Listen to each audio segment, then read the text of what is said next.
मंडळी, काल परवापासून इस्रायल देश हा आतंकवादी हल्ल्यांमुळे धुमसतोय. आतापर्यंत तुमच्यापैकी अनेकांच्या कानावर त्या बातम्या आल्याच असतील. इस्रायलवर पॅलेस्टाइनी कट्टरवादी संघटना हमासनं रॉकेट हल्ला केला आणि त्यात शेकडो लोक मृत्युमुखी पडले तर हजारो लोक जखमी झाले. जवळपास 5,000 रॉकेट्स हमासनं इस्रायलवर डागली होती. तसंच हल्ल्यानंतर हमास संघटनेचे अनेक सशस्त्र कट्टरवादी इस्रायलमध्ये घुसले होते. त्यांच्याकडून इस्रायलमधल्या सामान्य नागरिकांवर गोळीबार करण्यात येत होता, तर अनेकांना बंदीही बनवण्यात आल्याचं समजतंय. जवळपास 22 ठिकाणाहून तशा चकमकीच्या न्यूज आलेल्या आहेत. त्यामुळे सध्या इस्रायलची परिस्थिती अतिशय वाईट असून तिथल्या नागरिकांनी आपली राहती घरं सोडून सरकारी छावण्यात जाऊन राहण्याचा निर्णय घेतलाय. हमास नंतर लेबनॉनमधील दहशतवादी संघटनेनंही इस्रायलवर हल्ला चढवलाय. हमास आणि लेबनॉनमधील दोन्ही संघटनेंना इराणचा पाठिंबा असल्याचं दिसून आलंय. आता इस्रायलवरील हल्ल्याबाबत अमेरिका आणि भारतानं निषेध व्यक्त केला.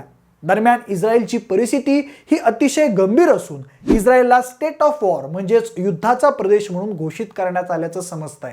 आणि आता त्यामुळे जगभरात इस्रायलवरचा हल्ला म्हणजे तिसऱ्या महायुद्धाची सुरुवात तर नाही ना, अशीही शंका उपस्थित केली जाते.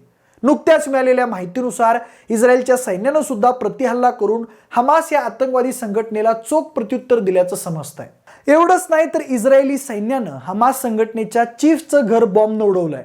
आता आज इस्रायल आणि पॅलेस्टाईनमधील त्या संघर्षाबद्दल आंतरराष्ट्रीय स्तरावर UNSC म्हणजेच संयुक्त राष्ट्र सुरक्षा परिषदेची तातडीची बैठक बोलवण्यात आली आहे. असो, पण आजच्या व्हिडिओमध्ये आपण इस्रायल आणि पॅलेस्टाईन संघर्ष नेमका इतका का पेटलाय, आतापर्यंत इस्रायल आणि पॅलेस्टाईनमध्ये काय काय घडलंय, क्षेपणास्त्र डागल्यानंतर तिथं ॲक्च्युअल ग्राउंड परिस्थिती काय आहे, त्याबद्दल कोणत्या देशानं काय भूमिका घेतली आहे, त्यांच्यातील संघर्षाचा जागतिक स्तरावर किती गंभीर परिणाम होऊ शकतो, भारतावर काय परिणाम होऊ शकतो, हे सगळं सविस्तरपणे जाणून घेऊयात.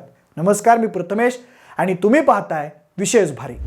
सुरुवातीला आपण इस्रायल पॅलेस्टाईन संघर्षाच्या इतिहासाबद्दल थोडक्यात माहिती घेऊ. तर मंडळी, 1947 साली जसं इंग्रजांनी आपल्या देशाला स्वातंत्र्य दिलं आणि जाताना भारत आणि पाकिस्तान असे दोन देश करून त्यांच्यातला संघर्ष तेवत ठेवला, अगदी तसंच काहीसं ब्रिटिशांनी इस्रायल आणि पॅलेस्टाईन यांच्या बाबतीतही केलंय.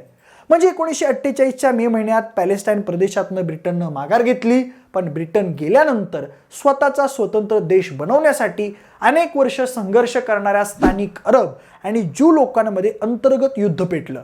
त्यांच्या समोर मुख्य प्रश्न हाच होता की आता ती जमीन नेमकी कोणाच्या हातात जाणार. तत्कालीन अरब लोक त्या प्रदेशावर त्यांचा दावा सांगत होते, तर ज्यू लोक त्या जमिनीवर आमचा हक्क आहे म्हणून आग्रही भूमिका मांडत होते. खरं तर तिथं ज्यू लोकांच्या तुलनेत अरब लोकांची संख्या जास्त होती, त्यामुळे त्यांच्यातला संघर्ष बऱ्यापैकी एकांगी होता आणि त्यात अरब लोक जिंकणार हे जवळपास फिक्स होतं. पण ज्यू लोक सुद्धा त्यांच्या स्वातंत्र्याबद्दल प्रचंड आक्रमक होते. त्यांच्या लोकांनी गेली अनेक वर्ष स्वतंत्र इस्रायलचं स्वप्न पाहिलं होतं. झालं, त्या वादातून अरब आणि ज्यू लोकांमध्ये मोठा संघर्ष झाला आणि 14 मे 1948 रोजी इस्रायलनं आपला स्वातंत्र्य दिन घोषित केला. 2000 वर्षात पहिल्यांदा पूर्णपणे फक्त ज्यूंचा देश तिथं अस्तित्वात आला, ते सुद्धा मुस्लिम बहुल प्रदेशाच्या अगदी मधोमध. जो देश नंतर जगातला आधुनिक शेतीतंत्राचा जनक म्हणून जगभरात नावारूपाला आला. पुढे जाऊन इस्रायलनं जेरुसलेमचा पूर्व भाग 1967 साली आपल्या ताब्यात घेतला आणि तेव्हापासून ते संपूर्ण शहर इस्रायलच्या मालकीचं असल्याचा त्यांचा दावा आहे. त्या जेरुसलेमला ख्रिश्चन, मुस्लिम, ज्यू असे तिन्ही धर्माचे अनुयायी आपलं पवित्र स्थळ मानतात. पण तिथल्या मुस्लिम बहुल देशांना तो दावा मान्य नाही, कारण तिथली अल अक्सा मशीद ही त्यांच्यासाठी खूप पवित्र आहे आणि म्हणून वेस्ट बँक, गाझापट्टी आणि गोलन हाईट्स यांसारख्या मुख्य भागांसारखंच पूर्व जेरुसलेम शहरावरही पॅलेस्टाईन त्यांचा दावा करतं. मात्र इस्रायल जेरुसलेमवरील त्यांचा दावा सोडायला तयार नाही. गाझापट्टी सध्या हमासच्या ताब्यात आहे. 2005 साली इस्रायलनं गाझापट्टीवरून त्यांचं सैन्य मागं घेतलं होतं. मात्र पुढं 2007 मध्ये त्या भागावर मोठ्या प्रमाणावर निर्बंध लादले गेले. तेव्हापासून वेस्ट बँक आणि गाझापट्टीमध्ये स्वतंत्र पॅलेस्टाईन राज्य स्थापन करावं अशी पॅलेस्टाईनची मागणी आहे, जी की इस्रायलला मान्य नाही. आणि त्या वादामुळेच गेल्या 75 वर्षापासून इस्रायल आणि पॅलेस्टाईन यांच्यात सातत्यानं संघर्ष होत असतो. जसा काश्मीरवरून भारत आणि पाकिस्तान यांच्यात सातत्यानं संघर्ष होत असतो, अगदी तसाच. दरम्यान आता जो हमास या आतंकवादी संघटनेनं इस्रायलवर हल्ला केलाय त्याची मात्र वेगळीच 3 कारणं हमासकडून सांगण्यात येत आहेत. त्यांच्या म्हणण्यानुसार मागच्या काही काळात अल अक्सा मशिदीवर, जी की मक्का मदिनानंतर मुस्लिम समाजासाठी सर्वात पवित्र स्थान आहे, त्याच्यावर इस्रायलकडून ग्रेनेड हल्ला करण्यात आला होता. त्यानंतर दुसरं कारण म्हणजे इस्रायली पोलीस वारंवार त्या मशिदीत घुसून धुडगूस घालतात आणि पॅलेस्टिनी महिलांवरही त्यांचे हल्ले सुरूच असतात. तर तिसरं कारण असं की गाझा वेस्ट बँक भागात इस्रायल सातत्यानं अतिक्रमण करतंय आणि त्याचा बदला घेण्यासाठीच त्यांनी इस्रायलवर हल्ला केला असंही हमासकडून सांगण्यात येतंय. आता ही हमास संघटना नेमकी काय तर ऐका. अनेक देश हमासला पॅलेस्टाईन दहशतवादी संघटना म्हणून ओळखतात, तर ती संघटना स्वतःला पॅलेस्टाईन इस्लामिक चळवळ मानते. त्या संघटनेचाच राजकीय पक्ष पॅलेस्टाईनमध्ये सध्या सक्रिय आहे. गाझा पट्टीत जवळपास 2 दशलक्षांहून अधिक पॅलेस्टाईन नागरिक राहतात. इस्रायल विरोधात लढण्यासाठी त्यांचे सशस्त्र दल आहे आणि त्यालाच हमास म्हणतात.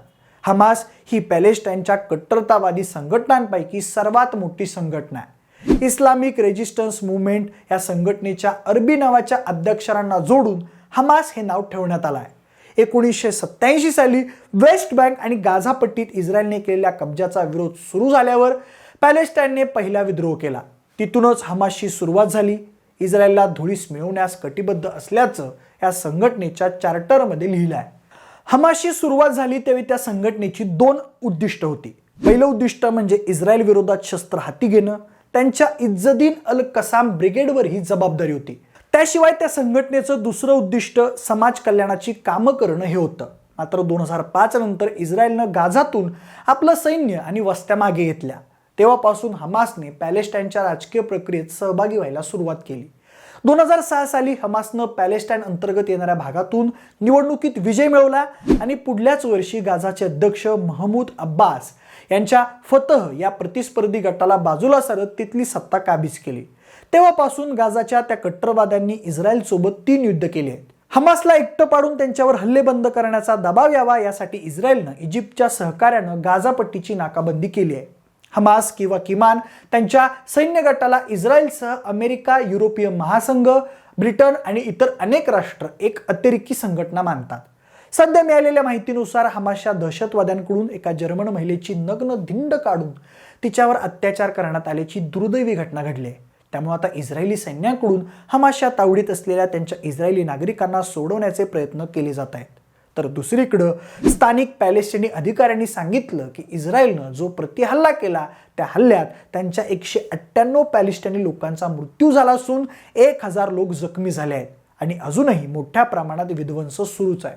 दरम्यान त्या संपूर्ण मृत्यू तांडवानंतर इस्रायलचे पंतप्रधान बेंजामिन नेत्यानाहू म्हणाले की अमेरिकेचे राष्ट्राध्यक्ष जो बायडन यांनी त्यांच्याशी चर्चा करून इस्रायलच्या आत्मसंरक्षणाला त्यांचा पूर्ण पाठिंबा आहे असं सांगितलंय. तर इस्रायलमधील भारताच्या दूतावासानं सुद्धा एक निवेदन जारी केलंय. ते असं की इस्रायलची सध्याची तणावपूर्ण परिस्थिती पाहता इस्रायलमध्ये राहत असलेल्या भारतीय नागरिकांना विनंती आहे की त्यांनी सतर्क राहावं आणि स्थानिक प्रशासनानं दिलेल्या आदेशांचं पालन करावं. बरेच भारतीय लोक तिथं अडकल्याची माहिती आहे. त्यामध्ये भारतीय अभिनेत्री नुसरत बारूचा हिचा देखील समावेश होता. पण सध्या ती सुखरूप मुंबईत पोहोचल्याची बातमी मिळाली आहे. त्या संपूर्ण हल्ल्याची निंदा करताना अमेरिकेनं म्हटलं की कट्टरतावाद हा कोणत्याच अर्थानं न्यायसंगत नाही.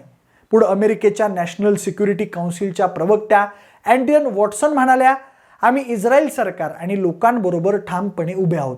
त्या हल्ल्यात मारले गेलेल्या लोकांप्रती आम्ही शोकसंवेदना व्यक्त करतो. तर रॉयटर्स या वृत्तसंस्थेच्या माहितीनुसार हल्ल्यानंतर इस्रायलचे पंतप्रधान बेंजामिन नेत्यानाहू म्हणाले, आम्ही सध्या युद्धात असून आम्हीच जिंकू. आमच्या शत्रूला कळणारही नाही इतकी त्याची किंमत मोजावी लागेल. एवढंच नाही तर इस्रायलच्या संरक्षण मंत्र्यांनी लष्करातील राखीव सैनिकांनाही तयार राहण्याच्या सूचना दिल्या आहेत. तसंच हल्ल्यानंतर इस्रायलचे पंतप्रधान बेंजामिन नेत्यानाहू यांनी लष्करी अधिकाऱ्यांसोबत तातडीची बैठक बोलावली आहे. दरम्यान तो संघर्ष आणखी काही दिवस चालू शकतो असं आंतरराष्ट्रीय विश्लेषकांचं म्हणणं आहे. तर दोन्ही देशातील तो संघर्ष म्हणजे तिसऱ्या महायुद्धाची नांदी तर नाही ना, अशीही अनेकांना भीती वाटते. त्या एकूणच परिस्थितीबद्दल जागतिक स्तरावर नेत्यांनी ही चिंता व्यक्त केली आहे. अमेरिकेनं त्या हिंसाचाराचा निषेध केलाय. दोन्ही बाजूंनी ती हिंसा तातडीनं थांबावी असा सूर सगळीकडून उमटू लागलाय. भारताचे पंतप्रधान नरेंद्र मोदी म्हणाले की इस्रायलमध्ये झालेल्या दहशतवादी हल्ल्याच्या वृत्ताने खूप धक्का बसला. आमच्या प्रार्थना निष्पाप पीडित आणि त्यांच्या कुटुंबियांसोबत आहेत. या कठीण प्रसंगी आम्ही इस्रायलच्या पाठीशी उभे आहोत. तर फ्रान्सचे राष्ट्राध्यक्ष इमॅन्युएल मॅक्रॉन यांनी त्या हल्ल्याचा तीव्र निषेध केलाय. ते म्हणाले की मी मृत्यू झालेल्या कुटुंबियांसोबत माझी संवेदना व्यक्त करतो. जर्मनीच्या परराष्ट्र मंत्र्यांनी सामान्य नागरिकांवरील हे रॉकेट हल्ले ताबडतोब थांबले पाहिजेत असं म्हटलंय. तर हा सर्वात घृणास्पद दहशतवाद असल्याचं युरोपियन कमिशनचे अध्यक्ष उर्सुला वॉन डर लियन यांनी म्हटलंय. दरम्यान आम्ही नेहमी संयम ठेवण्याचे आवाहन करत आलो आहे असं रशियानं मत व्यक्त केलंय. पण इराणनं मात्र हमासच्या या कारवायांना पाठिंबा दर्शवल्याचं समजतंय. इराणचे सर्वोच्च नेते अली खामेनी यांच्या सल्लागारांनी इस्रायलवरील पॅलेस्टाईनी हल्ल्याचे समर्थन केल्याचं सांगितलं जात आहे.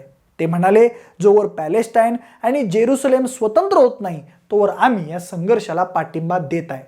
तर आता इंग्लंडमध्येही काही भागात इस्रायलवरील हल्ल्याचा आनंद व्यक्त केला जातोय अशा बातम्या येत आहेत.